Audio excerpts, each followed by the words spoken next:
4 avril 2001. Paul Heyman, personnage clé du catch hardcore, annonce la fermeture de la ECW. La fédération de l'extrême, endettée de presque 9 millions de dollars, n'a pas d'autre choix que de vendre la compagnie. En 2003, après plusieurs références à la ECW, la WWE rachète les droits et les biens de la fédération créée par Todd Gordon. Paul Heyman se verra offrir un contrat par la compagnie de Vince McMahon dès 2001. Commentateur, puis manager de Brock Lesnar, l'ancienne grande figure de la SCW semblait bien établi dans la fédération dominante des années 90. Mais en décembre 2004, un investisseur anonyme fait surface, faisant le pari fou de créer la plus grande fédération de tous les temps avec un apport de seulement 1 million de dollars. Un seul homme a les cartes en main pour mener à bien le projet nommé Elite. Paul Heyman. Ce dernier se voit donc confier la All Elite Wrestling. Paul Heyman, businessman et booker émérite, décide de tout miser sur le catcheur indépendant. Les stars indie et les jeunes loups prêts à se faire un nom dans la fédération de la révolution. La All Elite Wrestling est née. Yop tout le monde, c'est Vico, j'espère que vous allez tous très bien. Aujourd'hui on se retrouve pour le 49e numéro de notre carrière avec la All Elite Wrestling, toujours sur TEW 2016 au mois d'août 2008. On s'était laissé lors du dernier épisode sur le dernier show du mois de juillet avec un main event qui avait opposé The Nest, Jon Moxley et Tyler Black face aux Briscoes, Mark et Jay, dans une rencontre anticipée du premier tour du tournoi pour couronner des nouveaux champions par équipe. Je vous rappelle que New Age Outlands et les Steiner Brothers sont déjà qualifiés pour les demi-finales. Aujourd'hui, le booking complet bien sûr du mois d'août 2008 avec non pas 8 mais 9 shows, puisque en toute fin de cet épisode, et oui, le dernier week-end du mois d'août en toute fin d'été, nous aurons AEW Bash at the Beach, le show le plus chaud de l'été. Mais avant ça, le booking de ce début de mois qui nous emmène bien sûr bien dans les locker rooms d'AEW Rampage, alors qu'on a le beau profil d'Austin Creed, bien sûr Xavier Woods, et vous le voyez, 98% de backstage rating, rien à déplorer dans les backstage, tout va plutôt bien. On va bien sûr diffuser ce show sur la FX qui nous diffuse au sein des États-Unis. Je vais choisir la localisation du show, toujours dans le Midwest, et puis je book le show de mon côté, et on en parle bien sûr juste après. 1000 pèlerins Oya Marcus Community Fair dans le Midwest pour le premier Rampage du mois d'août 2008, et vous le voyez, on démarre avec un 65 de rating, de bonne qualité pour ouvrir les hostilités de ce show B avec des garçons que vous connaissez très bien. Nous sommes dans le bureau du Million Dollar Man, Ted DiBiase senior, qui va avoir une petite discussion avec Bobby Roode qui nous parle de ce qui s'est passé ces dernières semaines, la victoire de son fils Ted DiBiase Jr. dans un triple threat match qui a opposé tout le gang du Moneyman avec peut-être un Meng un petit peu consentant. Derrière la défaite de Ted DiBiase Jr. face à Nick Nemeth, Meng qui forcément a une opportunité au vu des agissements de Bobby Roode, Meng qui perd sur Nick Nemeth, et Ted DiBiase Senior en a marre de cette guerre en interne. Ça ne mène strictement à rien, ça ne fait pas avancer le schmilblick, et donc du coup ce soir il veut que Bobby Roode puisse avoir une opportunité. Et oui, c'est noté comme tel, sauf que Brandon Tomaselli va passer par là et va essayer un petit peu de faire valoir ses droits, parce que Brandon Tomaselli, comme beaucoup de personnes, pense que l'environnement n'est pas sain, pense aussi qu'il y a trop de conflits d'intérêts, que ça ne laisse pas la place à des garçons comme lui, un ancien champion, pour pouvoir reprendre sa place potentiellement dans le main event. Et Bobby Roode, qui ne veut pas véritablement qu'on remette en cause son statut de challenger numéro 1, ce qui avait été fait par James Storm, qui l'avait précédemment battu, vous vous en souvenez, va défier Brandon Tomaselli ce soir dans le main event. Et si Brandon Tomaselli le bat, il y aura un triple threat lors du prochain championnat intercontinental. Initiative de Bobby Roode qui ne plaît pas trop à Ted DiBiase Senior, mais il y a déjà cette tension comme ça, donc le Moneyman ne va pas trop montrer le fait qu'il n'est pas satisfait de la proposition et surtout de la décision de Bobby Roode, qui se permet bien évidemment de prendre des décisions scénaristiques. Bobby Roode qui improvise bien durant ce segment, et Brandon Tomaselli qui s'améliore à sa gimmick. La storyline avance, gagne de la hit, magnifique.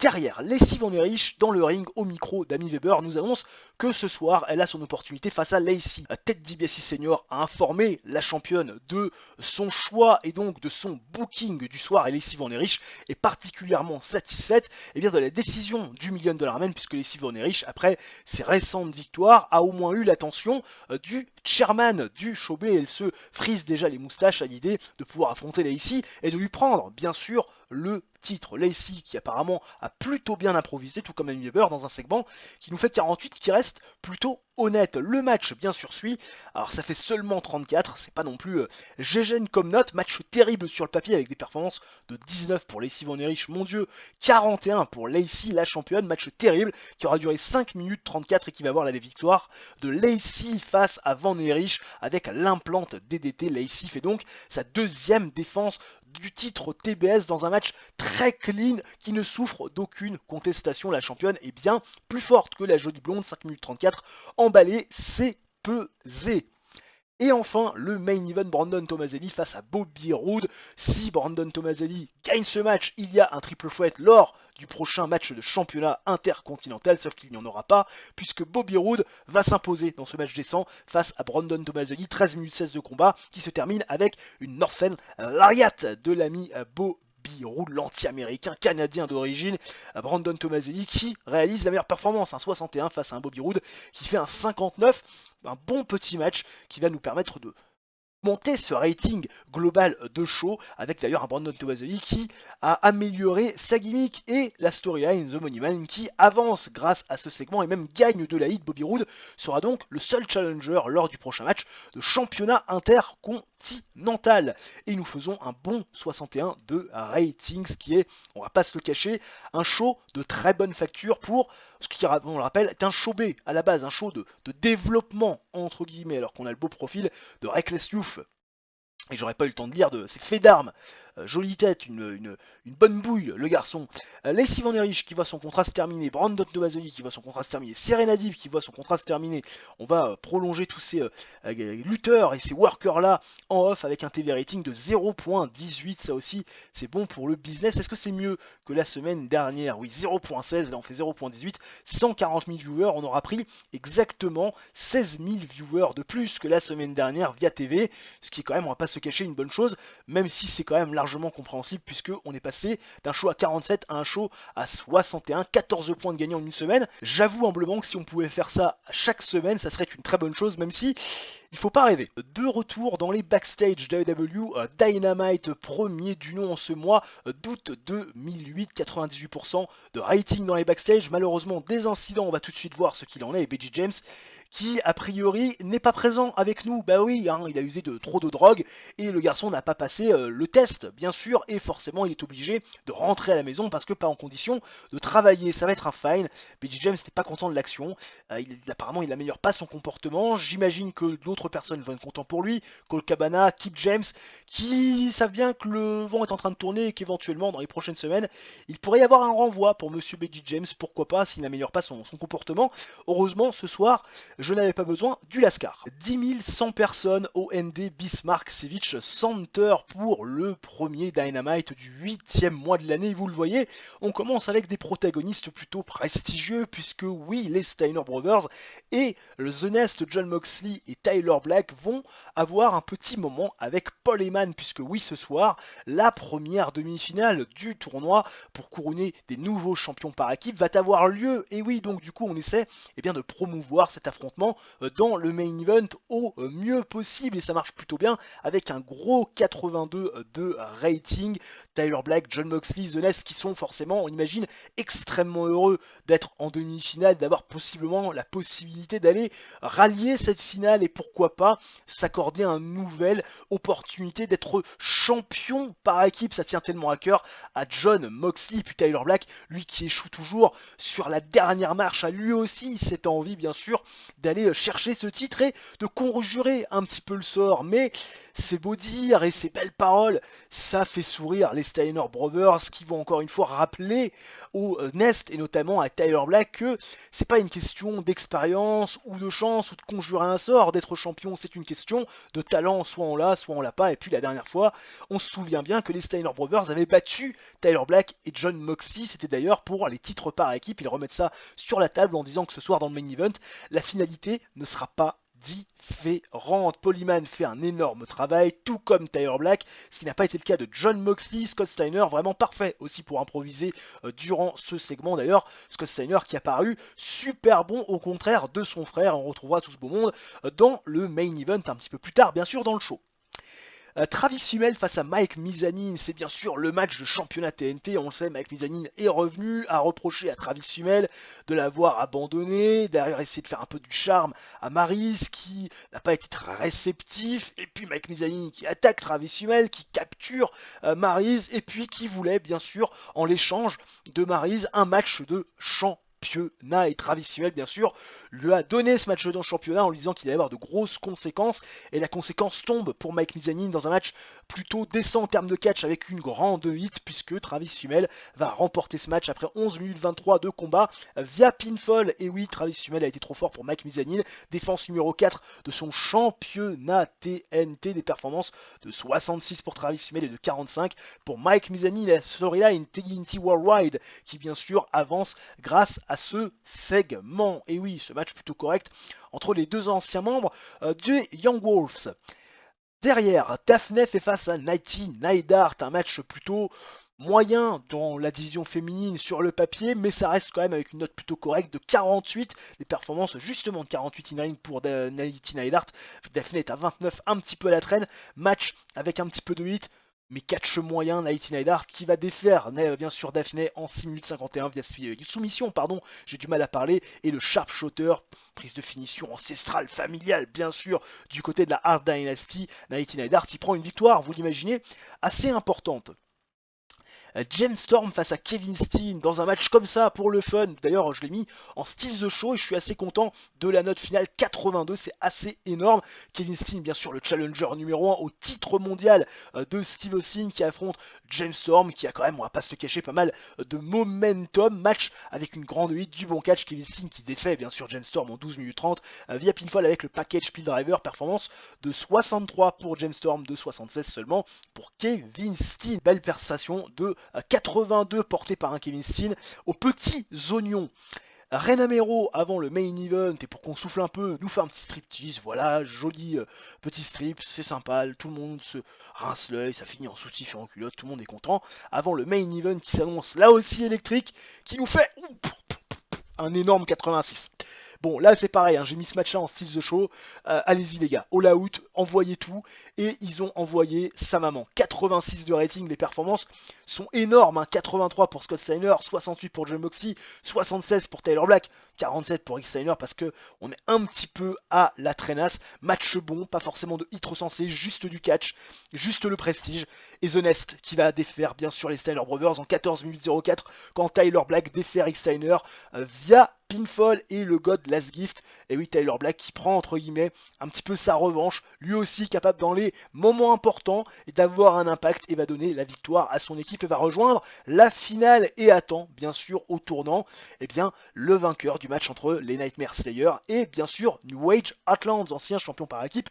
On le rappelle, performance de 80 qui nous permet d'améliorer notre popularité dans les 13 régions où nous sommes diffusés. Le beau profil d'Antonio Peña qui a commencé en 1974 au CMLL, bien sûr, il est devenu un promoteur de la fédération, il est parti derrière du CMLL en 92, toujours des petites histoires sympathiques sur ces anciennes gloires du catch qu'aujourd'hui qu'on a un petit peu oublié peut-être. Joanie Lauren Extension Offer, qu'est-ce que c'est ça? C'est la AAA qui veut apparemment négocier la China. Qu'est-ce qu'ils nous disent? Rayton, 8700$ par apparition, par mois, pardon. Je sais pas si je vais vraiment m'aligner parce que je vais pas vous le cacher, peut-être qu'on a fait le tour. Avec Joanie Laurer, il va peut-être falloir que je pèse le pour et le contre. Je vais pas me précipiter, je vais regarder ça en off. C'est peut-être plus quelqu'un qui est véritablement importante, en tout cas de manière claire, nette et précise dans ma division féminine. J'ai peut-être un peu fait le tour, mais je vais me laisser du bénéfice du doute. Nikki Garcia qui voit son contrat se terminer, tout comme Brianna, tout comme Brooke Adams, tout comme Angel Williams, tout comme Edgy. Va falloir que je propose bien sûr des contrats à tous ces gens-là. 2.19 de TV rating. Je vais tout de suite aller voir ce que ça donne de manière un peu plus précise. Vous le voyez, 1 644 000 viewers via télévision, c'est beaucoup plus que la semaine dernière. On fait presque 50 000 viewers de plus en même temps. Encore une fois, v'là le show, hein. 7 points de plus que la semaine dernière, que demande le peuple. Ça, c'est du Dynamite qui envoie et surtout qui explose clairement les records.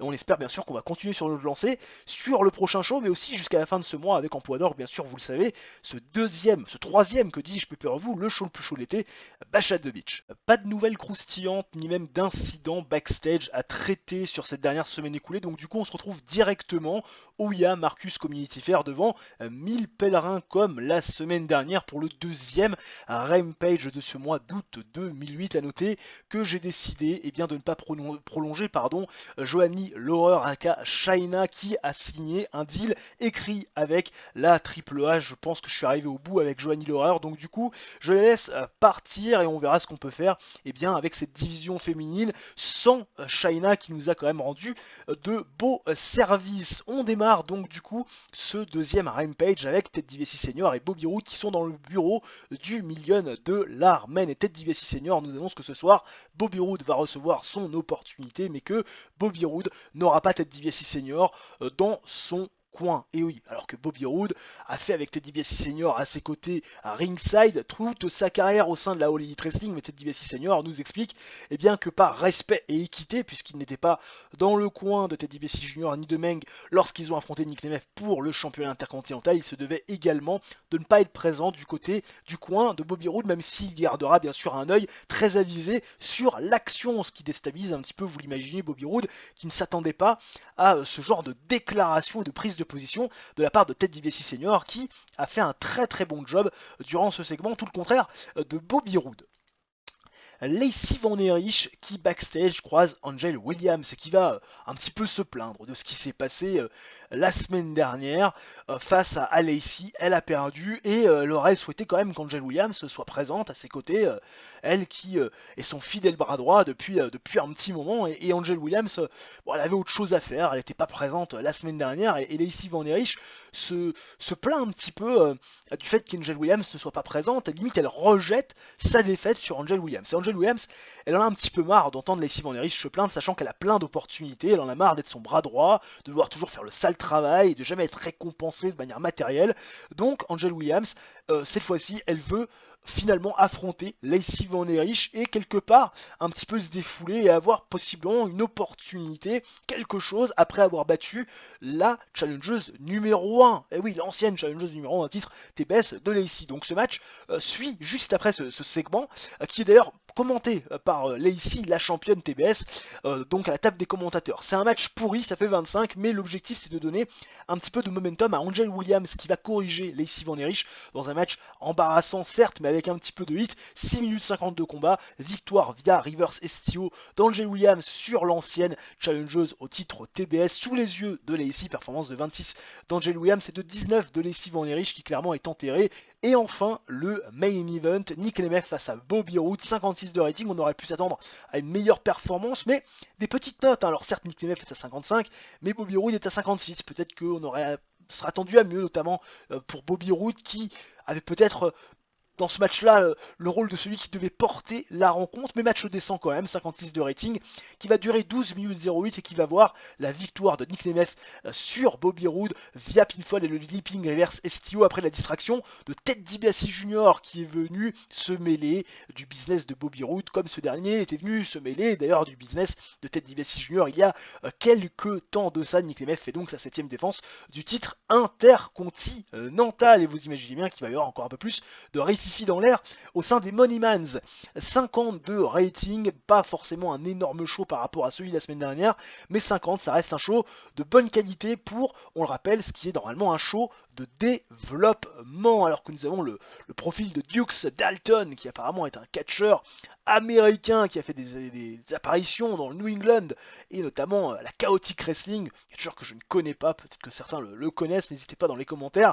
AEW TV Rampage avec bien sûr 0.17 de TV rating, c'est un petit peu moins que la semaine dernière si je ne dis pas de bêtises, puisqu'on avait fait 0.18, 0.17, et bien on fait 8000 viewers de moins, mais compte tenu du fait qu'on fait 11 points de moins de rating que la semaine dernière, ça semble plutôt logique. 10 100 pèlerins OND Bismarck Civic Center, toujours dans le Midwest pour le deuxième Dynamite du 8e mois de l'année 2008, et vous le voyez, on commence comme la semaine dernière avec un have a seat avec avec Paul Heyman. Alors ça marche un petit peu moins bien que la semaine dernière, puisque là on fait seulement 67 segments un petit peu moins qualitatifs. Pourtant il y a quand même du beau monde. Paul Heyman qui est accompagné de New Age Outlands et bien sûr des Nightmare Slayers, Bryan Danielson et Cody Rhodes et Kip James et Becky James. Les New Age Outlands vont alerter Cody Rhodes sur finalement le passé de Bryan Danielson, le passé plutôt tumultueux de Bryan Danielson qui ces derniers mois, ces dernières années, ne s'est pas toujours bien comporté et puis qui a surtout pas toujours été de très bons conseils pour les personnes qu'il a pris sous son aile. On se souvient de Travis Sumey, de Mac Mizanin, de Maris qu'il a fini par virer de son groupe et par qui il a fini par être trahi également. Et oui, Bryan Danielson, battu aussi par Travis Sumey. Donc Bryan Danielson n'est pas forcément un exemple pour former les jeunes, et si Cody Rhodes a besoin de conseils, eh bien Kip et Becky James sont prêts à lui en fournir, mais ils veulent éloigner Cody Rhodes donc de Bryan Danielson qui pour eux a une influence plutôt négative. Mais Bryan Danielson va contrer bien sûr ses arguments en disant que Cody Rhodes a des ambitions et que Bryan Danielson aujourd'hui lui offre de l'exposition et surtout offre des victoires. Et oui, et possiblement un futur match de championnat. Et Cody Rhodes, il a envie de se faire un nom par lui-même. Et c'est vrai qu'il cherche peut-être un peu plus les victoires, les titres et étendre sa legacy plutôt que finir comme étant un gentil monsieur, apprécié des gens, mais qui n'a pas forcément ce qu'il mérite d'avoir. Et Cody Rhodes est totalement en adéquation avec les propos de Bryan Danielson. Bref, on fait monter un peu la sauce avant le main event du soir. Cody Rhodes qui a été très pauvre pour aller en dehors du script, ce qui est normal. Bryan Danielson qui a bien performé. Sa gimmick par contre est en train un petit peu de stagner et Becky James a performé vraiment comme un dieu durant ce segment et Paul Heyman a été incroyable aussi puisqu'il a paru le plus beau dans ce segment. Amazing Kong Jetta, là aussi ça fait 67, décidément on est habitué au 67. Amazing Kong Jetta, c'est un match un petit peu anticipé. Alors ça fait presque un mois qu'on n'a pas promu cet affrontement, mais Amazing Kong, vous vous en souvenez, elle a été victime d'une attaque par bien sûr un ensemble de lutteuses qui s'étaient vengées dans les backstage, lui faisant tomber un échafaudage sur la tronche. Elle avait dû rendre son titre vacant. Elle est revenue pour affronter Jetta qui n'avait jamais finalement gagné ce titre ou battu Amazing Kong pour lui prendre cette ceinture. Amazing Kong, après avoir corrigé Becky Lynch, après avoir fait un match par équipe avec Jetta, après l'avoir un peu provoqué avec son avocat Don Callis, elle affronte Jetta. Et Jetta va donc affronter Amazing Kong pour mettre sur la liste quelque chose qu'elle n'avait jamais fait, c'est-à-dire battre Amazing Kong. Et dans un match décent qui dure 10 minutes 50, et bien Jetta va remporter ce match face à Amazing Kong via le Bridging Fisherman Suplex. Performance de 69 pour Jetta qui s'est envolé, 52 pour Amazing Kong. Deuxième défense du titre mondial pour Jetta qui à l'issue de ce match va prendre le micro et va dire qu'elle a réalisé un nouvel exploit. Elle a battu Amazing Kong, elle peut le noter, elle ne l'avait jamais battu, elle l'a fait comme elle n'avait jamais battu Shayna, elle a fini par le faire comme elle n'avait jamais gagné de tournoi, elle a fini par le faire. C'est une femme de challenge et ça tombe bien puisque Melina Perez, qui fait son arrivée à la All Elite Wrestling, vous avez été un petit peu spoilé bien évidemment durant les précédents numéros, Melina Perez, eh bien, va être quelque part son nouveau challenge, puisque Melina Perez, c'est une fille de la WWE, elle a catché face aux plus grandes, Trish Stratus, Candice Michelle, bien sûr Lita, il y a une grosse concurrence au sein de la WWE, et elle va devoir prouver qu'elle, une championne de ligue mineure, eh bien, peut battre Melina Perez qui vient d'une ligue majeure. Et Melina Perez, forcément, elle a son petite idée sur la question pour elle. Jetta n'en est pas capable. Et Melina Perez fait bien comprendre à Jetta que cette envie de prouver aux gens, de montrer qu'elle peut aller chercher les records, d'aller chercher des choses que personne ne pense qu'elle est capable de faire, ça arrivera un jour à la conduire à sa perte. Melina Perez qui se place comme étant la challengeuse numéro 1 désormais de Jetta. On verra comment les choses vont évoluer bien sûr dans les prochaines semaines. Kevin Steen qui va interpeller Doug Williams dans les backstage. Pourquoi ? Parce que Kevin Steen, il a appris, donc par Paul Heyman en début de show, on n'a pas été informé, que la semaine prochaine avec Doug Williams, ils vont devoir affronter Christopher Daniels et Samoa Joe. Et c'est vrai que Kevin Steen, il a remporté un Fatal 4-Way où Doug Williams était présent face à Samoa Joe et Christopher Daniels pour devenir challenger numéro 1. Et Kevin Steen, il veut s'assurer que Doug Williams et lui seront sur la même longueur d'onde. Parce que c'est quand même important d'avoir des alliés. Et Kevin Steen, même si il en fait un peu qu'à sa tête et même si aujourd'hui il a envie de voler dans ses propres ailes, il n'a pas encore perdu cette notion. Donc Kevin Steen veut s'assurer que Doug Williams finalement ne lui causera pas de tort la semaine prochaine et qu'ils seront bien sur la même longueur d'onde. Buff Bagwell face à Christopher Daniels, histoire de voir le Fallen Angel avant ce fameux match de championnat. Ce match par équipe, que dis-je, ok, le verra faire équipe avec Samoa Joe face à Doug Williams et Christopher décidément je me perds, Kevin Steen.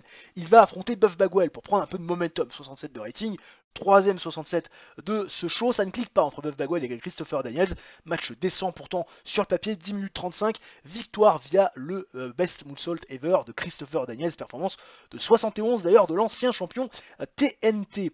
Petit striptease de George Frankenstein pour détendre l'atmosphère, segment léger dans tous les sens du terme avant d'arriver au main event et ce match bien sûr entre les New Age Outlands et les Nightmare Slayers. On espère que ça va nous faire une aussi belle note que ce match de la semaine dernière, ça nous fait 1,71. C'est pas du tout une bonne note. 71 de rating, j'aurais pu m'attendre un petit peu à mieux.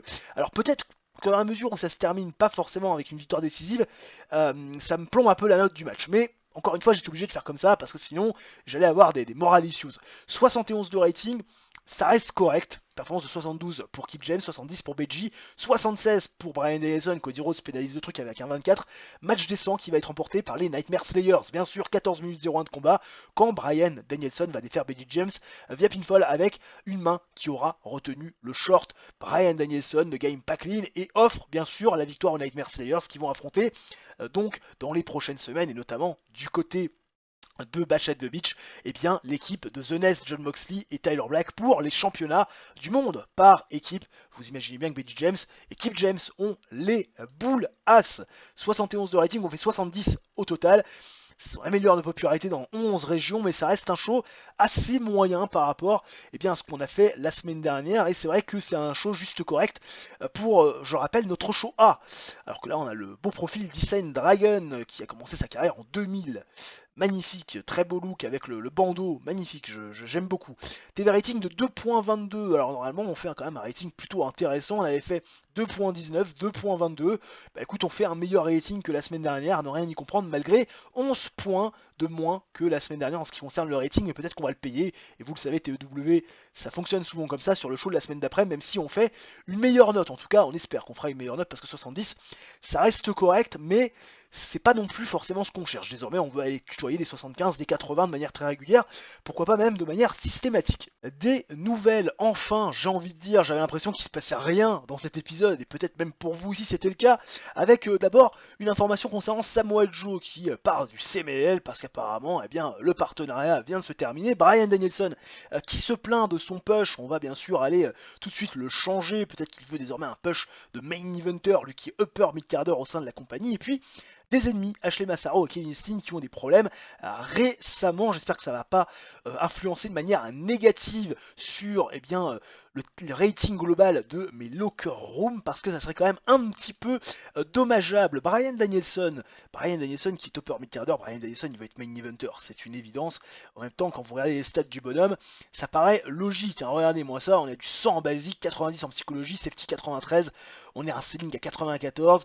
Microphone, bon c'est un peu bas, 66, 83 de charisme, on est à 69 en star quality, puis la popularité qui est assez extraordinaire, on est au moins dans les 70, voire parfois 85 dans les Grands Lacs ou dans le New England, même du côté de Puerto Rico, en plus un garçon qui est extrêmement populaire, notamment au Japon, enfin bref, du côté d'Aikado notamment, bref, un Brian Danielson qui mérite totalement sa place de main eventer, et qui d'ailleurs est loyal à l'AEW, et oui c'est marqué là, je viens juste de m'en apercevoir, Brian Danielson qui est désormais loyal à notre fédération, à notre mouvement, et c'est une bonne chose, on va pas se le cacher, puisqu'il va peut-être être réticent à l'idée de signer un contrat avec des fédérations concurrentes, et ça va nous permettre aussi de faire des petites économies, et oui, de soulager notre porte-monnaie, puisque tant qu'il est loyal à la All Elite Wrestling, on peut se permettre de le garder en paix par apparence, et oui, il y a des petites astuces comme ça, ne me remerciez pas. Rebecca Knox qui me demande une augmentation de sa casque, Rebecca Knox qu'on a un petit peu promu dans bien sûr notre show A, qui a fait équipe notamment avec Jetta et Rebecca Knox, Ah, ça y est, elle se sent plus pissée, elle veut une augmentation. 560$ par apparence, c'est moins que les 830 qu'elle vaut. Elle veut donc 270, donc d'augmentation. Je vais lui donner 75%, normalement elle ne devrait pas faire la tronche, et ça lui permettra d'avoir une petite augmentation sympathique et garder bien sûr ses faveurs. Des incidents backstage dans les locker rooms du 3e AEW Rampage du mois d'août 2008, 98% de rating. Voyons voir sa clignote rouge, incident impliquant Bryce Reinsberg. Bryce Reinsberg, notre arbitre bien sûr, qui apparemment est arrivé en retard, cassant les codes du locker room. C'est une amende. Voilà. Bryce Reinsberg, il améliore son comportement à l'issue de cet incident. Voilà, histoire quand même que le garçon comprenne, hein, voilà, de la manière forte. Chantal Taylor, qui elle apparemment, eh bien, a eu un incident positif dans les backstage, puisqu'a priori, elle est simplement de bonne humeur et ça a infecté le locker room et tout le monde est très très content. Merci Chantal Taylor pour votre bonne humeur. Ça va nous permettre de booker le show avec le sourire, on en parlait juste après. Ne bougez pas. 1000 pèlerins au Ya Marcus Community Fair, c'est la 3e fois en autant de shows que l'on se retrouve dans cette arena du Midwest qui est clairement notre arena mère depuis quelques semaines, mois maintenant, et nous démarrons avec un segment qui implique Ted DiBiase Jr., Bobby Roode et Meng. Bobby Roode qui veut mettre la main sur Ted DiBiase Jr. et oui, lui faire ravaler ses dents après son intervention lors de son match de championnat. Ted DiBiase Jr.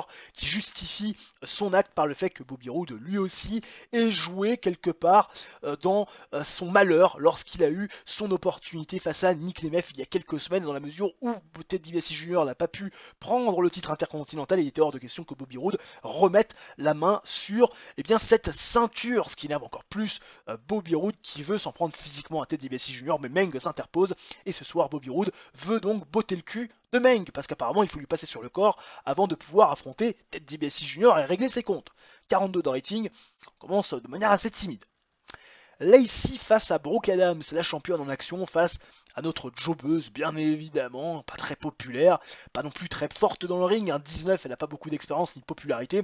Match terrible, victoire de Lacey en 6 minutes 07 via le TKO, 35 de performance au total, 19 de Brooke Adams, Lacey est à 39. À l'issue de ce match, Ted DiBiase Senior annonce à Lacey que la semaine prochaine, et en vue bien sûr de Bash at the Beach, il y aura donc un Fatal 4-Way pour déterminer une nouvelle aspirante numéro 1, puisque c'est vrai qu'avec ce qui se passe, avec Lacey Van Erich qui a perdu son dernier match, Angel Williams qui a gagné son affrontement face à Van Erich, ancienne challengeuse au titre TBS, mais d'autres filles qui n'ont pas eu d'opportunité ces derniers temps, et bien forcément elle est obligée de rabattre les cartes avec un Fatal 4-Way. Et Lacey forcément va accepter, vous imaginez bien, ce procédé de Ted DiBiase Senior, puisque ça met encore plus en avant le fait qu'elle domine cette division de la tête et des épaules. Et enfin, le main event qui fait un petit 48, je pouvais m'attendre quand même un petit peu à mieux, au moins qu'on dépasse les 50, mais c'est très compliqué pour Meng, un 31 de performance in ring, Bobby Roode fait un 55 plutôt correct, match avec une décente réaction de la foule, match un petit peu moyen sur les bords, Ted DiBiase Jr. est bien sûr à la table des commentateurs pour commenter l'action. Bobby Roode défait Meng en 10 minutes 57 via pinfall avec le Northern Lariat. Et Bobby Roode qui se rapproche encore un peu plus d'un affrontement face à Ted DiBiase Jr. pour lui faire ravaler ses dents. On fait un 50 de rating comme la semaine dernière, ce qui est plutôt un show correct. Bien sûr, Stacy Keibler, le profil de Stacy Keibler qui a été bien sûr une pom-pom girl, le Baltimore Ravens, avant de rejoindre bien sûr l'industrie du catch. Stacy Keibler que j'aurais adoré pouvoir signer, malheureusement on était trop petit quand son contrat a été renégocié par la WWE. On espère pouvoir la renégocier un petit peu plus tard.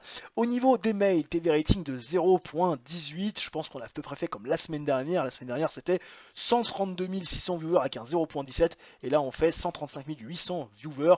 3000 viewers de plus que la semaine dernière, on gagne 0.01 de TV rating, toujours un show plutôt correct, même si j'aspire lors du prochain, et donc Go Home Show, on le rappelle pour le show B de Bash at the Beach, pourquoi pas de passer les 60, histoire quand même de marquer le coup avant le gros événement de l'été. Des incidents backstage dans les locker rooms du 3e Dynamite du 8e mois de l'année, ça clignote, on va tout de suite traiter des incidents. Bryan Danielson apparemment qui a un incident sur lequel il faut traiter. Bryan Danielson qui a priori a organisé un tournoi de jeux vidéo et l'a remporté. Merci monsieur Bryan Danielson. Don Callis et Ted DiBiase Senior, c'est la cour des catcheurs, on l'imagine. Oui, Don Callis amené à la cour des catcheurs accusé d'avoir oublié finalement un partenaire de trajet. Il a pris un petit peu en retard d'1 heure et le juge Ted DiBiase Senior excusez-moi petit Toto, l'a rendu coupable de sa sentence et de payer le trajet de ses partenaires pour les 3 prochains shows. Ça vous apprendra, monsieur Doncalis, à prendre vos partenaires d'infortune et de galère en retard et améliore son comportement.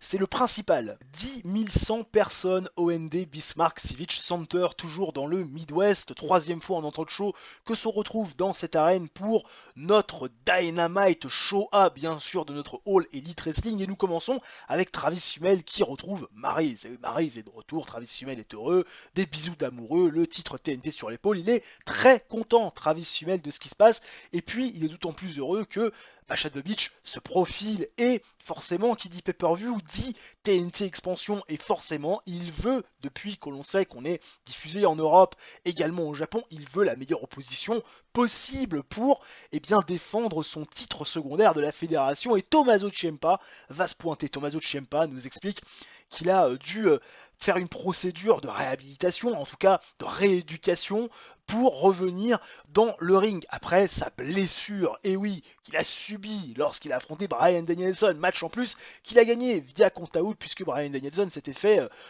compter à l'extérieur du ring de manière intentionnelle et Tommaso Ciampa n'avait jamais eu son rematch et donc Tommaso Ciampa défie Travis Hummel du côté de Bash at the Beach pour le titre TNT, ce qui fait sourire Travis Hummel parce qu'il s'agit d'avance forcément, vous l'imaginez, d'un affrontement comme celui-là. Le public est très concerné et Travis Hummel serre la main de Tommaso Ciampa comme pour lui donner son accord. Travis Hummel qui a bien performé durant ce segment, ce qui n'a pas été le cas de Tommaso Ciampa.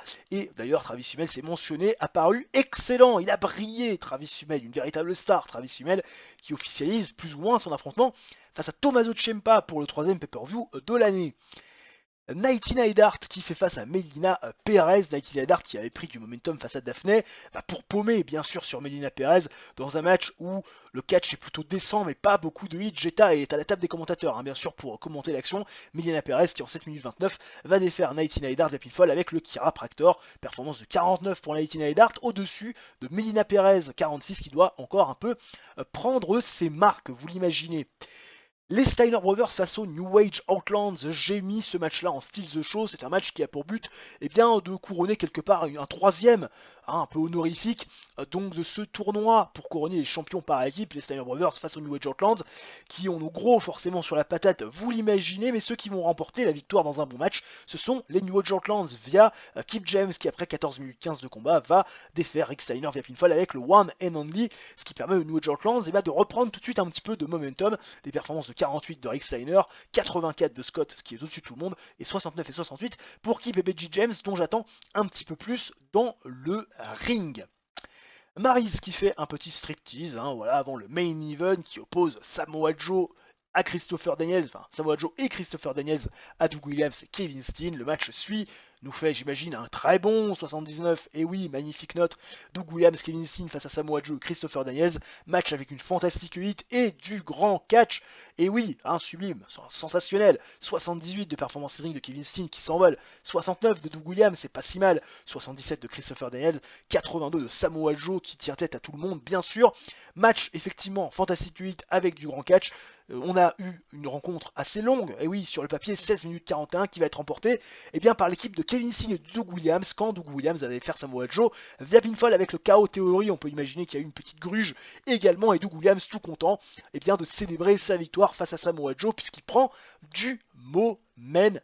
79 de rating, ce qui est plutôt intéressant, et 67 seulement de rating global, puisque pas assez de storyline intéressante. Et oui, le show n'améliore sa popularité que dans 9 régions et en perd dans 2. Ah, comment ça? Qu'est-ce qui se passe? On va tout de suite aller voir les storylines et voir pourquoi on a été pénalisé. A priori, des storylines qui ne sont pas assez importantes, des storylines qui n'ont pas assez de hits, pas assez populaires auprès des fans. On va tout de suite aller vérifier ça, même si d'abord un petit tour sur le TV rating global 2.08 et Doug Williams qui voit son contrat se terminer. On va bien sûr proposer à Doug Williams une extension de contrat. Alors on va le mettre à 2950 $, je pense que ça sera pas mal, avec une downside à 2700, normalement ça devrait le faire. On va le garder je pense encore pour 2 ans au minimum, Doug Williams, et on va lui faire donc l'offre. Alors, au niveau donc du coup du TV rating, 2.08 et ensuite on ira voir ce qui a pêché au niveau des storylines. Dynamite, donc c'est la out, hein, bien sûr, 2.08, 1 561 000 personnes devant son écran de télévision, c'est forcément beaucoup moins, vous l'imaginez, que les 1 669 000 de la semaine dernière. En même temps, c'est vrai que c'est pas des bons shows qu'on fait, on a fait un 81, puis derrière un 70, là c'est sur 67. Aïe aïe aïe, qu'est-ce qui se passe au niveau des storylines? Challenger Battle, on a 80, Jetta for a New Challenge, on est à 29, les Moneyman, on est à 48, et on a 56 seulement pour le TNT Worldwide. Effectivement, il faut 2 storylines au-dessus de 59, c'est pour ça qu'on a été pénalisé. Il va falloir remédier à tout cela pour le Go Home Show, bien sûr, de Basajovic, parce qu'on rappelle, c'est quand même important d'avoir du momentum et surtout avoir des storylines qui ont de la hit avant le gros événement. On sait que ça peut nous permettre de faire des gros ratings. Prolongation de contrat pour Doug Williams qui accepte les termes de notre négociation. 2 ans, bien sûr, en paie par apparence, N-check 2950 $ par apparition, 2700 $ par mois de downside. On complète, bien sûr. Release request de Beji James qui veut se barrer. Oula, Beji James qui est pas content. Il n'est pas content du tout et il demande la fin de son contrat. Voilà. Je vais rejeter l'offre. De toute façon, on perd rien à essayer de rejeter l'offre. Voilà. Ça va. Rien ne résulte de ça. Rien ne résulte de ça. Je vais lui donner un gros bonus de 10 000 $. Voilà, tout de suite pour m'assurer le fait que Beji James ne fasse pas la gueule et parte pas dans un délire. Voilà. 10 000 $, est-ce que t'es mieux? Il est honored. Ça va. Maintenant, extrêmement heureux du bonus de 10 000 $. On espère qu'on va pouvoir régler les choses par l'argent parce que le garçon, il est quand même beaucoup avec des moins là ces derniers temps. Mais en même temps, c'est vrai que voilà, Beji James, il a beaucoup de problèmes avec la drogue. Il gagne pas forcément toujours ses matchs. Et Beji James, il est très tatillon. Il veut gagner tous ses matchs. Voilà, il veut que je lui dise rien quand il se drogue, quand il n'est pas présent sur les shows. Et donc, voilà, forcément, ça pose un petit peu souci. Mais voilà, pour l'instant, j'ai encore besoin de Beji James. Je vais essayer de le conserver le plus longtemps possible parce que j'ai encore des idées. Il a encore des équipes potentiellement à mettre en valeur et puis potentiellement aussi des runs. Oui, sur le moyen long terme, qui pourrait être encore intéressant avec les New Age Outlands. Donc, je vais essayer de le garder, mais encore une fois, si je vois que ça ne fonctionne pas, là je me laisse une dernière chance. Si je vois que ça fonctionne pas et que la mayonnaise ne prend pas, je n'insisterai bien évidemment pas. Il y a Marcus Community Fair devant 1000 personnes à nouveau, c'est la out dans notre arena, donc maire du Midwest, et vous le voyez, on commence avec un segment qui nous fait 53, un rating plutôt correct avec des protagonistes bien connus et Bobby Roode dans le bureau du $1 Million Man qui va venir confronter Ted DiBiase Jr. en lui disant mon pote, cette fois-ci il n'y a plus ton homme de main, il n'y a plus ton garde-corps main, cette fois-ci il faut que tu assumes les conséquences de tes actes, affronte-moi, sauf que James Keenan va s'interposer entre les deux, va prendre parti pour Ted DiBiase Jr., ce qui fait bien sûr sourire Bobby Roode qui ne comprend pas trop pourquoi James Keenan finalement va prendre parti pour Ted DiBiase Jr. alors qu'ils ont vécu tellement de choses, notamment à Dynamite quand Ted DiBiase Jr. n'existait même pas encore dans le business et il est déçu de voir que James Keenan va privilégier l'argent et les pots de vin que peut lui filer Ted DiBiase Jr. Et bien sûr le padré, le $1 Million Man, Ted DiBiase Sr. va finir par se ramener ayant marre de tout ce qui se passe et de toutes ces frictions autour de son clan, annonce que si Bobby Roode bat James Keenan ce soir dans le main event, il affrontera Ted DiBiase Jr. puisque son fils devra assumer les conséquences de ses actes et que, puisqu'il en a marre de tout ça, qu'il ne contrôle plus rien, que le perdant de ce match-là sera exclu de son groupe, mais également exclu d'AEW Rampage. Voilà, les dés sont jetés désormais, 53 de rating, très belle performance de Ted DiBiase Jr., belle performance également de l'ami Ted DiBiase Senior, ce qui n'a pas été le cas notamment de Bobby Roode qui n'a pas été forcément très bon, mais la storyline avance et gagne de la hit. Le Fatal 4-Way pour couronner une aspirante numéro 1 au titre TBS de Lacey qui est à la table des commentateurs, qui tranquillement est en train de commenter l'action. Et ce match va opposer Rain, Angel Williams, Lacey Van Erich et Rebecca Knox. Et oui, ancienne de Dynamite, qu'on va un petit peu mettre sur le show B de temps en temps, pourquoi pas. Et dans un match terrible, et bien figurez-vous que c'est Rebecca Knox qui va remporter la victoire, rafler la mise, après avoir effectué le tombé sur Lacey Van Erich avec le Hard Knox. Ah oui, complètement dégoûté, upset total. Rebecca Knox pin Lacey Van Erich et va donc chercher sa place de challenger numéro 1 en titre TBS. Ce qui embête un petit peu finalement Lacey parce que Becky Lynch, que dis-je, Rebecca Knox, excusez-moi petit lapsus, c'est pas vraiment une fille de Rampage, c'est une fille qui a commencé vraiment sa carrière du côté de Dynamite, donc moyen, mais bon. Performance in-ring de 42 pour Reign, 25 pour Angel Williams, 39 pour Rebecca Knox, 18 pour Lacey, c'est toujours autant de la merde. Et enfin, le main event, 49 de rating, Bobby Roode qui affronte James Keenan, mais Ted DiBiase Jr. va bien sûr se rajouter, se greffer au match, même s'il va très vite partir de cette rencontre, voyant que Bobby Roode a le dessus, voyant que Bobby Roode est plus fort et fin, énervé, et a soif de revanche, soif de vengeance, puisque Ted DiBiase Jr. va défaire, en 10 minutes 45, c'est un James Keenan qui s'est retrouvé abandonné par Ted DiBiase Jr. en plein match, via le Roodplex. Bobby Roode qui a porté le match en termes de performance in ring, 54 pour lui, 35 pour Ted DiBiase Jr. et 33 pour James Keenan. La storyline bien sûr, avance grâce à ce segment, même si elle ne gagne pas de hit.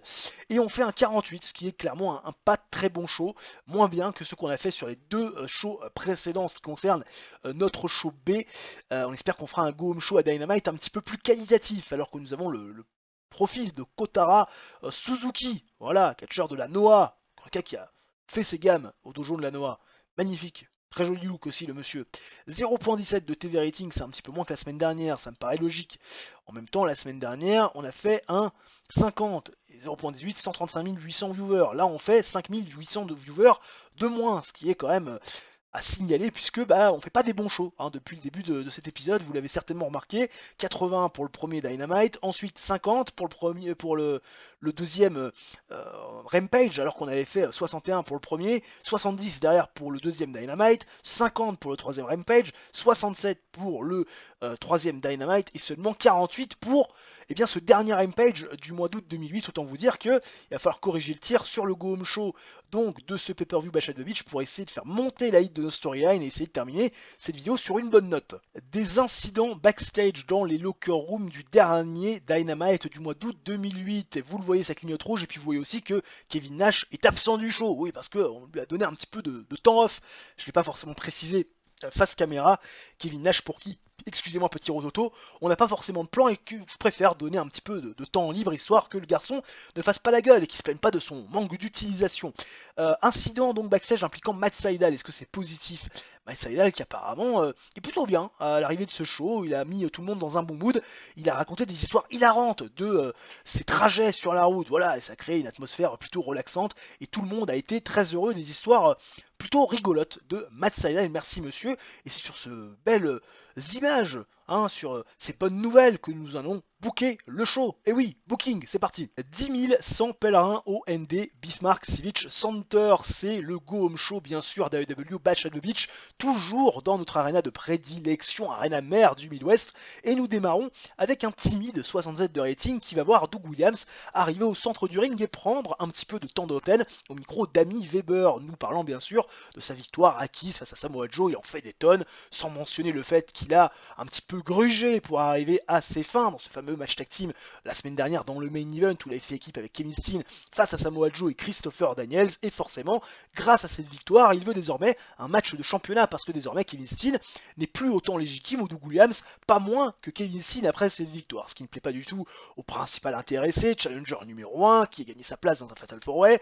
Kevin Steen s'était assuré il y a quelques semaines que les deux soient sur la même longueur d'onde, et il se rend bien compte aujourd'hui que clairement ce n'est pas le cas. Kevin Steen, encore une fois, met sur la table le fait que lui a remporté son opportunité, ce qui n'est pas le cas de Doug Williams, et donc il va devoir patienter. Seulement Polyman a une autre façon de voir les choses, c'est un businessman Polyman, et il se dit, tiens, il y a quand même une histoire entre Doug Williams et Steve Austin, il y a aussi le petit jeune Kevin Steen, la force montante qui est en train de prendre de l'importance qui est présent, est-ce qu'on pourrait pas faire un match inédit? Il voit déjà l'argent couler à flot, et donc Polyman, parce qu'il a aussi envie de laisser une chance à Kevin Steen, parce que c'est pas un salaud, annonce que ce soir dans le main event, Doug Williams et Kevin Steen vont s'affronter, et que si Doug Williams remporte le match, il y aura un triple threat du côté de Bash at the Beach pour le titre mondial. 67 de rating, tout va plutôt bien dans le meilleur des mondes.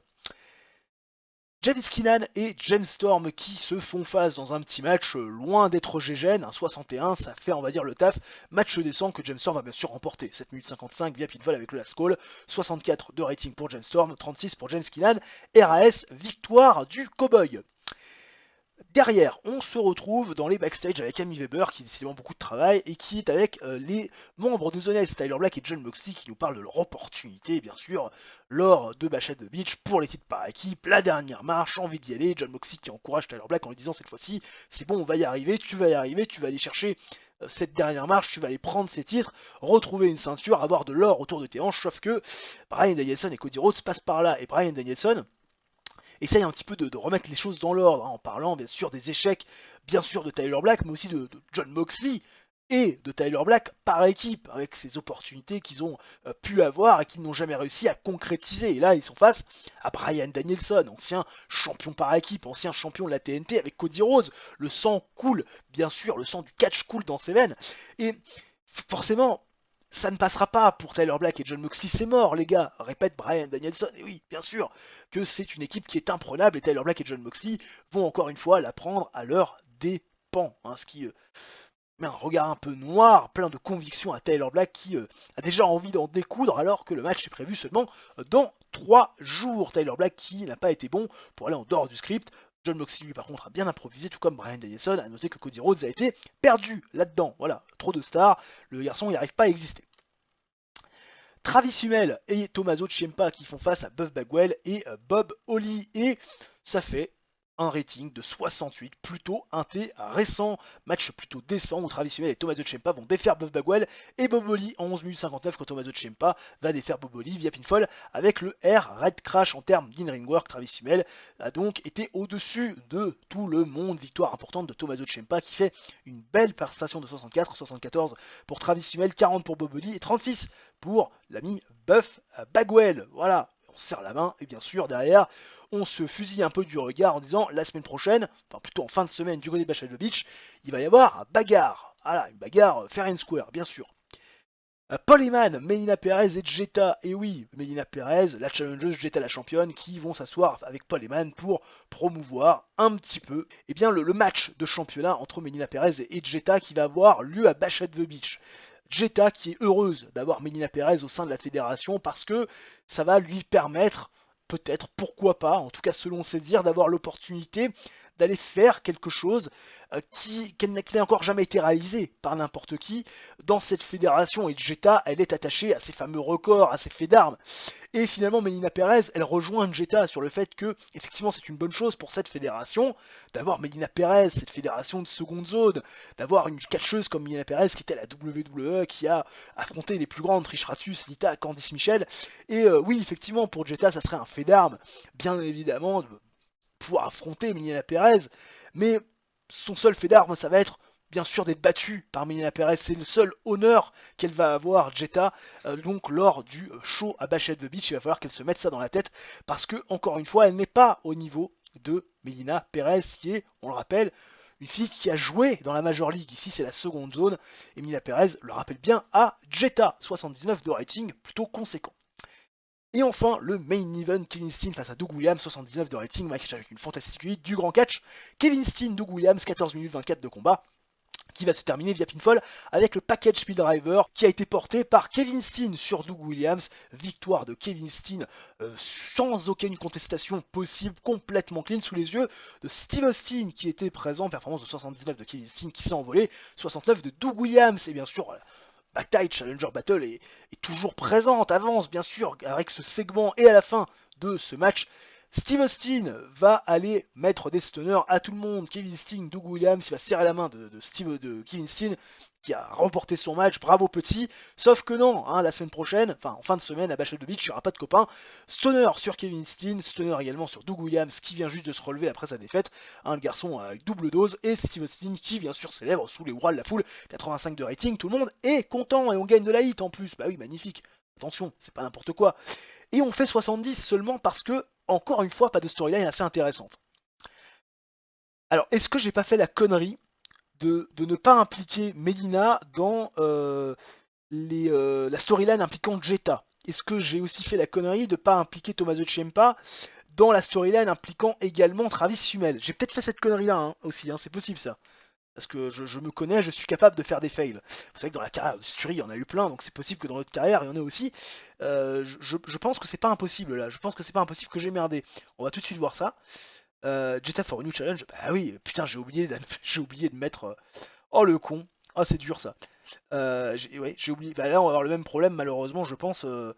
Alors, quoique The Money Man, on va peut-être pouvoir monter, mais on va avoir le même problème, malheureusement, du côté de Bashadovich. C'est tout à fait possible. Le con, j'ai complètement zappé de mettre à jour les storylines. Bah écoute, je vais le faire maintenant, parce que il y a un moment donné, hein, faut quand même pas déconner. Donc Mami Zenin, on va le remove. On va mettre Tommaso Ciampa, bien sûr, comme ça vous avez dans les coulisses de chez coulisses. Voilà, il est aligné avec personne. Challenger Battle, Jetta for a New Challenge. Bon bah ça, on peut enlever. Voilà, on peut aussi enlever. Et on va mettre Melina Perez, bien sûr. Perez. Melina Perez. Hein, voilà, n'importe quoi. Bon, voilà, très bien, maintenant c'est fait. Les changements ont été faits. Kevin Nash qui revient dans la compagnie. Ok, après son congé, Kevin Nash, est-ce qu'il est dans un bon mood, Kevin Nash? Kevin Nash, on ne sait pas s'il est dans un bon mood, mais il revient, voilà. Et les TV ratings, qu'en est-il du TV rating? On a fait 1 618 000 viewers, voilà, 2.15, c'est un petit peu mieux que la semaine dernière, ah oui, parce qu'on a fait quand même 3 points de mieux que le show de la semaine dernière, mais ça reste moyen, j'espère qu'on va pouvoir remettre l'église au milieu du village lors du pay-per-view Bash at the Beach, même si ça fait un petit peu peur, la hit des storylines qui est pas forcément très élevée parce que j'ai un peu merdé. En tout cas, c'est vrai que c'est pour l'instant pas du très bon booking. Enfin, dans l'idée, c'est pas mauvais, mais au niveau des résultats, je pensais quand même à sortir un petit peu mieux de ces combats et de ces shows que je vous ai proposés. C'est vrai qu'on va essayer de tout miser désormais sur Bash at the Beach pour essayer de sauver la note. James Storm qui nous demande une augmentation de sa casque. Ce n'est pas le premier depuis le début de ce mois. Qu'est-ce qu'il nous veut, l'ami James Storm? 1090 par apparence. Est-ce qu'il est payé moins que les 1560 dollars qu'il vaut? Il veut donc 470 dollars d'augmentation. Je vais lui donner 75% en espérant qu'il ne fasse pas trop la tronche parce que bah, c'est quand même une belle augmentation déjà pour le cowboy. Et oui, on va pas se le cacher alors qu'on est aussi en contrat négociation avec Ted DiBiase Senior. Bah oui, vous imaginez bien qu'on veut aussi conserver le million dollar man un petit moment, lui qui nous fait du très bon boulot. On a le profil bien sûr de Cybernertico qui est là, qui est présent, qui est magnifique. Les yeux verrons, et oui, lentille à gauche, pas à droite, et oui. Allez, des incidents backstage pour le dernier show de la vidéo. C'est bien sûr notre pay-per-view Bash at the Beach, dernier événement du mois d'août. Des incidents Locker Room, ça clignote rouge malgré nos 100%. Incident impliquant Becky James. Bon, on sait que là, c'est la drogue, pas en condition de travailler. Slap over race, Becky James qui n'améliore pas forcément son comportement. Voilà, il n'améliore pas du tout même son comportement. Ça se dégrade même ce fameux comportement, alors que c'était déjà pas forcément un exemple là-dessus, l'ami. Kip James, Beji, que dis-je, et Kip James, Colt Cabana qui sont contents de ma décision. D'ailleurs, Colt Cabana a un incident backstage. Colt Cabana qui a créé une atmosphère relax. Voilà, apparemment, il a cuisiné, voilà, pour tout le monde, un barbecue à l'extérieur de l'arène. Il a cuisiné pour tout le monde, c'est magnifique. Enfin, t'imagines les catcheurs faire un barbecue à l'extérieur de l'arène, c'est quand même beau, quoi. Fabuleux, fabuleux. Et là, ça se fait peut-être plus maintenant. On peut peut-être plus le faire. On est plus peut-être normé pour ça. Enfin bref, merci Monsieur Colcabana. Je book le show de mon côté et on en parle bien sûr juste après. Place au booking. 8300 pèlerins OTX V-Oil Palace. Nous sommes dans le Mitsouf. Et oui, j'ai décidé de changer un peu de crèmerie histoire aussi d'améliorer notre popularité dans d'autres régions et montrer qu'on est capable de faire des shows dans une région extérieure au Midwest. Et nous démarrons avec un 77 de rating, plein de promesses avec ce fameux match de championnat par équipe. Ça y est, la finale du tournoi pour couronner de nouveaux champions.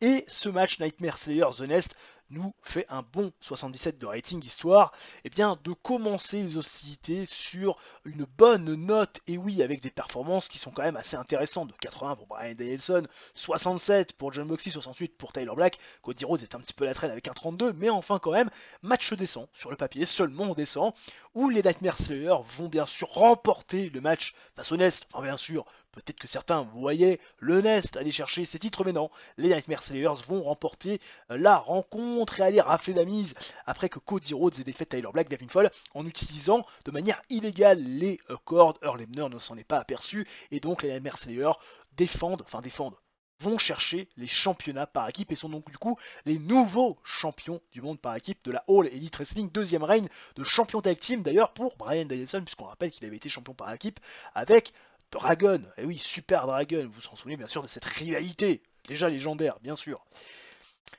À l'issue de ce match, on retrouve dans les backstage Ted DiBiase Senior et Bobby Roode qui va alpaguer Ted DiBiase Senior par rapport à ce match qui va l'opposer à Ted DiBiase Jr. Bobby Roode il sait ce qui s'est passé avec Tommaso Ciampa et il sait que Ted DiBiase Senior a pris parti à un moment donné pour son fils face à Tommaso Ciampa alors que c'était quand même un ancien, celui qui a tout vécu avec la bande du Million Dollar Man et Bobby Roode interdit à Ted DiBiase Senior ce soir de se mêler de son business. Voilà. Hein. Il est formellement interdit à Ted DiBiase Senior d'intervenir. Bobby Roode ne lui permettrait pas. Voilà. Bobby Roode assez menaçant envers Ted DiBiase Senior. Il ne veut pas que son mentor, d'abord, lui coûte le match et puis surtout se retourne contre lui en l'envoyant, bien sûr, au-delà de ce groupe et au-delà de Rampage. Vous imaginez bien. La storyline avance et gagne de la hit. Logique. Logique. Jetta face à Melina Perez, le match donc de championnat du monde féminin, match décent sur le papier avec une performance de 69 pour Jetta qui s'envole, 50 pour Melina Perez, tranquillement qui prend son temps, match décent qui aura duré 9 minutes 48 et qui va se terminer par une victoire de Melina Perez sur Jetta après 9,48 de combat via pinfall avec des cordes utilisées comme appui de manière illégale. Bryce Reinsberg ne s'en est pas aperçu, Melina Perez remporte donc le championnat du monde donc de la fédération en ce qui concerne la division féminine et donc devient la nouvelle championne du monde féminine de la fédération de l'élite sous les yeux d'une Jetta qui est médusée et qui est surtout très agacée, vous l'imaginez. D'ailleurs elle a fait la gueule, Jetta perd le match et m'a dit ah bon ah non pas envie, si. Pour la storyline tu vas te coucher et tu vas filer le titre à Melina Perez en perdant pour elle. Pas très contente, mais elle l'a fait quand même. Tommaso Ciampa face à Travis Hummel, match plutôt intéressant sur le papier qui nous fait seulement un 68. Je suis assez déçu de la note, pourtant les performances sont assez intéressantes. Un 70 de Travis Hummel, 64 de Tommaso Ciampa pour un retour en match one-on-one, c'est quand même plutôt pas si mal. Match avec une grande hit et du bon catch. 15 minutes 02 de combat, victoire de Travis Hummel qui défait Tommaso Ciampa, bien sûr, via pinfall, sans intervention aucune, sans aucune contestation non plus possible. Travis Hummel fait donc sa 5ème défense du titre TNT. La storyline TNT Worldwide, bien sûr, avance et gagne de la hit, vous vous en doutez. Derrière, on retrouve Amy Weber dans les backstage avec Rebecca Knox. Rebecca Knox qui va avoir son match de championnat, ah là là, magnifique, sauf que Lacey va intervenir et va confronter Rebecca Knox en se moquant de cette dernière. Alors, Rebecca Knox, t'étais à Dynamite, machin, pas assez bonne pour aller à Dynamite, donc du coup, tu vas à Rampage, mais grande, à Rampage, ce qui se passe, c'est le plus important. Et oui, c'est là où il y a les meilleurs matchs, c'est là où il y a le plus de compétition, et puis c'est surtout là où Lacey est championne. Alors, ça me plaît pas plus que ça d'affronter une ancienne de Dynamite qui pense pouvoir faire son trou du côté de ma division, mais t'as gagné ton match et puis de toute façon t'es la fille la plus prenable, donc finalement pour un pay-per-view, y a pas grand chose qui risque de m'arriver face à toi ce soir. Voilà. Lacey qui se montre très irrespectueuse et désobligeante devant une Rebecca Knox qui ne dit pas grand chose, voilà, qui écoute, qui prend sur elle, mais voilà, on va garder tout l'influx nerveux du côté de Rebecca Knox pour le match de championnat. Barbara Keenan, Rena Mero, George Frankenstein, c'est un petit striptease. Voilà, tout va bien, elles sont contentes, elles font un bikini contest, victoire de Barbara Keenan. Voilà, Barbara Keenan qui remporte le bikini contest, magnifique. De toute façon, on s'en fout. Ted DiBiase Jr. face à Bobby Roode. Match, bien sûr, où le titre n'est pas en jeu parce que Nick Nemeth n'est pas présent, bien sûr. Mais on règle les comptes, Ted DiBiase Jr. Bobby Roode. Ça fait seulement un 47. Je suis assez déçu de la note, 53 de Bobby Roode.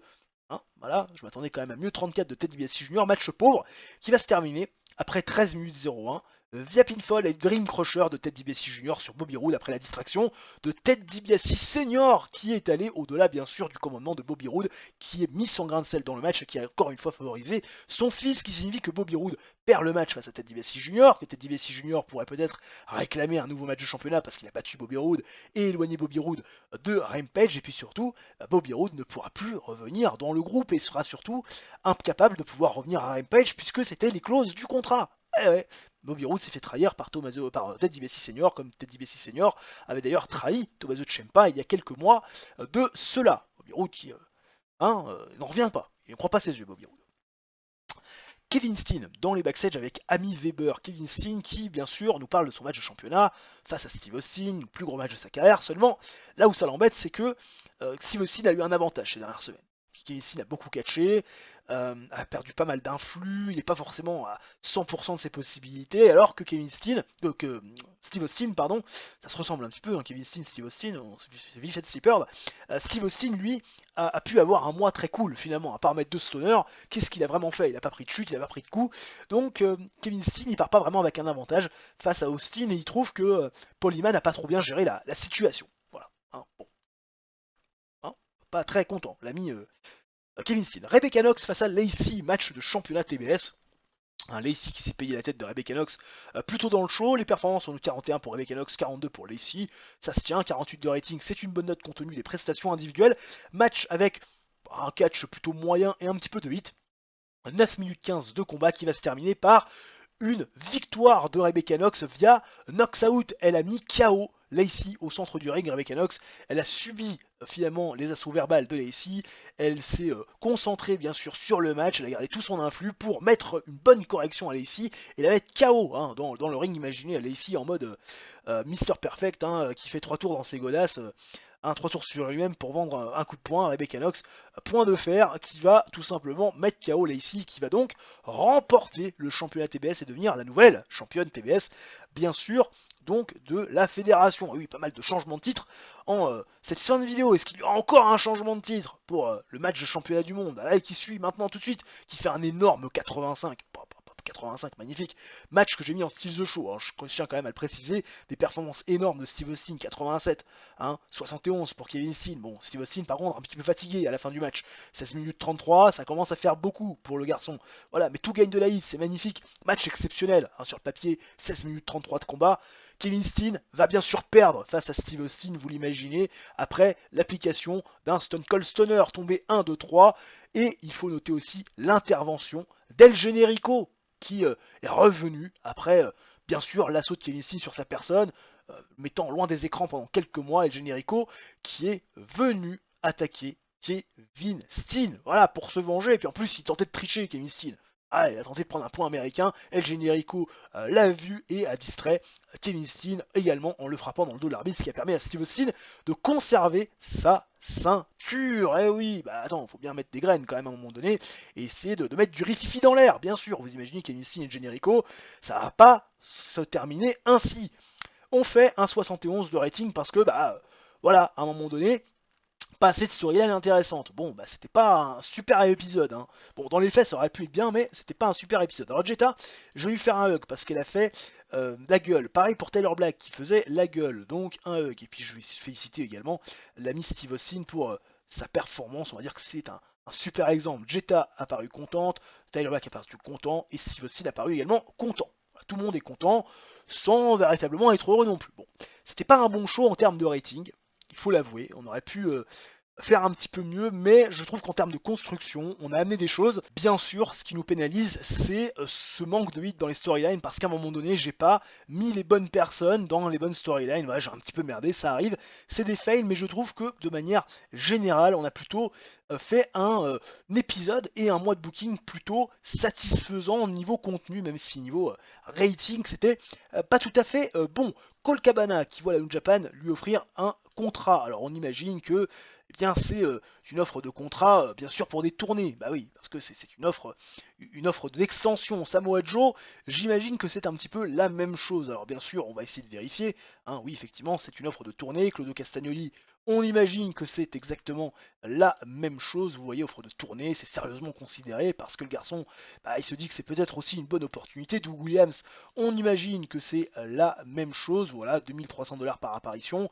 Là aussi, c'est sérieusement considéré. Et puis Ted DiBiase Junior, c'est pareil. Hein.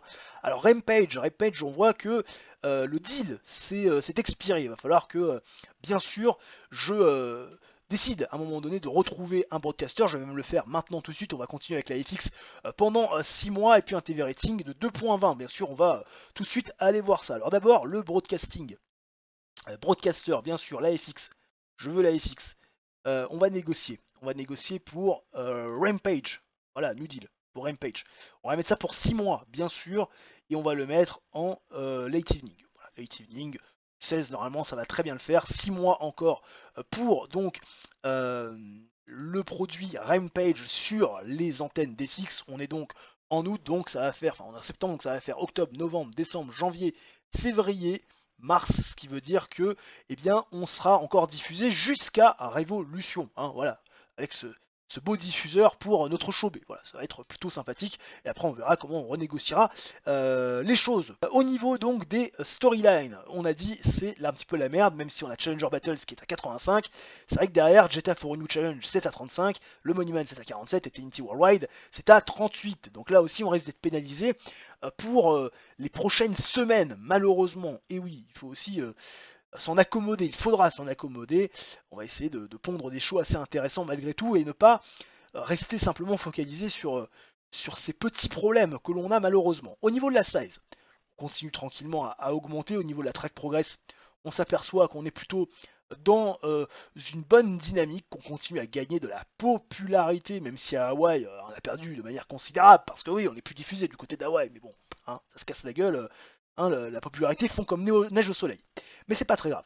Au niveau du prestige des titres, bien sûr, le prestige des titres important avant de faire le bilan financier, 55 de prestige pour le titre intercontinental qui n'a pas été défendu, bah oui, bien sûr, vous le savez, 65 de prestige pour le titre féminin, détenu par Milena Perez, le titre mondial bien sûr, détenu par Steve Austin, 90, 85 pour le titre par équipe, titre TBS à 40, et TNT Championship à 70. On va essayer de remonter ce rating global, bien sûr, vous l'imaginez.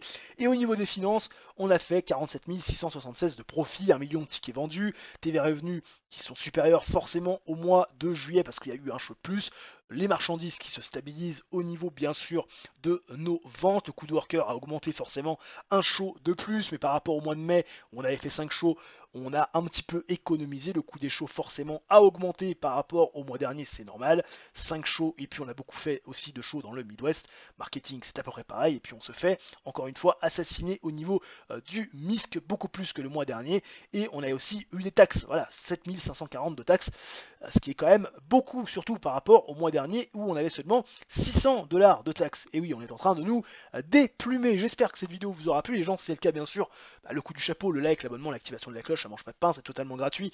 Vous connaissez les bails, ça aide la chaîne au référencement. Et nous, on se retrouve très prochainement pour une nouvelle vidéo. D'ici là, portez-vous bien. Ciao, bye bye, et à la prochaine.